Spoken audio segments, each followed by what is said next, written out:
적자는 기본이고 가산도 탕진하는 못난 정부. 용해인 칼럼.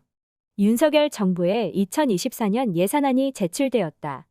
윤석열 정부 2년차 국가 재정은 훨씬 부실화되었고 무너진 경제를 살리기 위한 재정의 역할도 사라져버린 것을 확인시켜주는 예산안이다. 기획재정부는 2005년 이후 가장 낮은 2.8% 예산 증가율을 건전 재정 의지의 결실인 것처럼 자랑한다. 하지만 건전 재정은 윤석열 정부의 처참한 경제 실정을 가리기 위한 용어에 불과하다.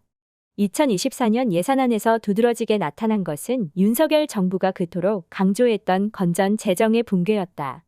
윤석열 정부는 물가상승률에도 미치지 못하는 세출 예산을 편성해 적자 규모를 줄이려고 안간힘을 썼지만 2024년 예산안에서 통합재정수지 적자가 44.8조 원에 달한다.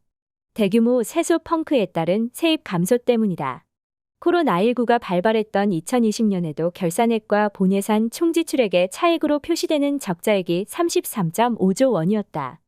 2024년에는 이보다 11.5조 원 더 큰 대규모 적자 예산을 편성했다. 지출 증가율을 가장 낮게 잡았음에도 세입 감소율이 이를 훨씬 능가해서 일어나는 일이다.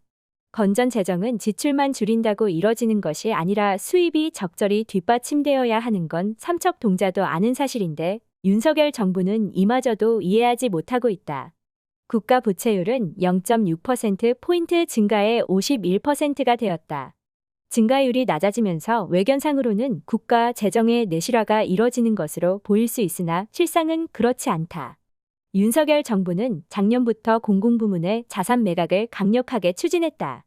부동산 불황기에 국유 재산을 헐값에 매각하는 일이 큰 규모로 진행됐고 지금도 진행되고 있다. 국가 부채율 수치가 같더라도 정부가 자산을 보유하고 있느냐 그렇지 않느냐에 따라 국가 부채의 성격은 확연히 달라진다. 지금 정부는 재정수지와 국가 부채율의 외관상 수치를 조금이라도 나아 보이게 만들기 위해 정부가 보유한 자산을 대규모로 매각하고 있다는 뜻이다. 대기업 부자 감세로 인해 소득이 가난해진 정부가 이제 자산 부문에서도 가난한 정부가 되어가고 있다. 소득, 자산 양쪽 모두에서 가난해진 정부가 재정 정책을 활용할 능력이 훼손되는 것은 불문가지이다. 윤석열 정부는 이렇게 역대급 적자 재정을 운영하면서 정부의 자산을 축내가면서 건전 재정을 목 놓아 외치고 있는 것이다.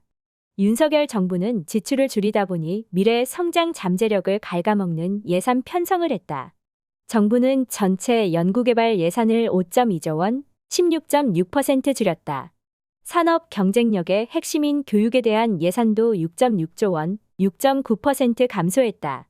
국민 경제에서 차지하는 그 중요성이 확인되면서 유엔의 국민개정책에는 연구개발을 소비지출이 아니라 고정자본을 형성하는 자본투자로 파악했다. 그 이후 각국 국민개정에서 연구개발 투자는 그 자체로 GDP에 직접 반영된다. 연구개발 투자의 삭감이 곧 GDP 하락을 의미한다는 얘기이다. 이보다 더 중요한 것은 연구개발이 중장기적인 성장 잠재력을 결정하는 중요한 요소라는 것이다. 현재 세계 각국은 국가에 의한 산업정책을 경쟁적으로 추진하고 있다. 역대 어느 나라를 보더라도 연구개발은 정부 산업정책의 핵심 수단이었다. 역대 우리 정부도 이를 충분히 인식하면서 정부와 민간의 연구개발 투자가 꾸준히 증가해왔다. 그런데 윤석열 정부는 연구개발 투자의 중요성이 갈수록 강화되는 흐름에 역행하는 예산을 편성한 것이다. 추경호 경제부총리는 R&D 예산은 IMF 때도 삭감하지 않았다는 것을 까마득히 잊어버리신 것인가? 우리 경제의 미래 경쟁력을 지키는 것이 건전 재정이라는 헛된 말을 주워 담는 것보다 100배는 더 중요하다. 정부는 대외 경제 여건으로 지정학적 경쟁에 의한 불확실성을 언급하고 있지만 우리 경제에 미치는 중요성에 대한 명확한 인식은 전혀 보이지 않는다. 우리나라 주력 수출 상품의 대외 경쟁력에 부정적인 영향을 미치는 미중 기술 패권 경쟁과 정부의 한미일 일방 안보 행보에 대해 적어도 기획재정부는 비판적인 입장을 가질 법도 하다. 그러나 이처럼 중대한 대외 경제 상황을 불확실성 4글자 정도로만 언급하고 넘어가고 있다. 이런 인식으로는 갈수록 불리해지는 통상 여건을 개선하고자 하는 계기가 만들어질 리 없다. 내수 경제에 대해서는 하반기에 물가가 안정세에 접어들 것이라는 근거가 부실한 진단을 내놓고 있다. 미국의 국채 금리는 상향 추세이다. 소비 자물가 지수에 큰 영향을 미치는 유가와 농식품의 가격도 심상치 않다. 국제 유가는 꾸준히 상승 중이고 태풍의 영향으로 농식품의 가격이 고통스러울 정도로 올라 있다. 마트에 가보면 사과 한 알이 4,000원에서 5,000원 수준이다. 상황을 종합해보면 당분간 한국은행이 기준금리를 내릴 수 없는 상태이다.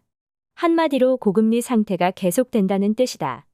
이를 반영하듯 장기 고정금리 정책 상품인 특례보금자리론의 금리 또한 2차례나 인상되었다. 고금리 상태의 지속은 원리금 상환액 증가로 가계의 처분 가능 소득을 위축시키고 이는 내수 전반의 위축으로 확산된다. 바로 이런 일을 방지하기 위해 재정이 역할을 해야 하는데 대규모 세수 결손의 기초에 역대급으로 낮게 편성된 2024년의 예산안을 보고 있자니 재정 무기력 상태라는 말밖에 떠오르지 않는다.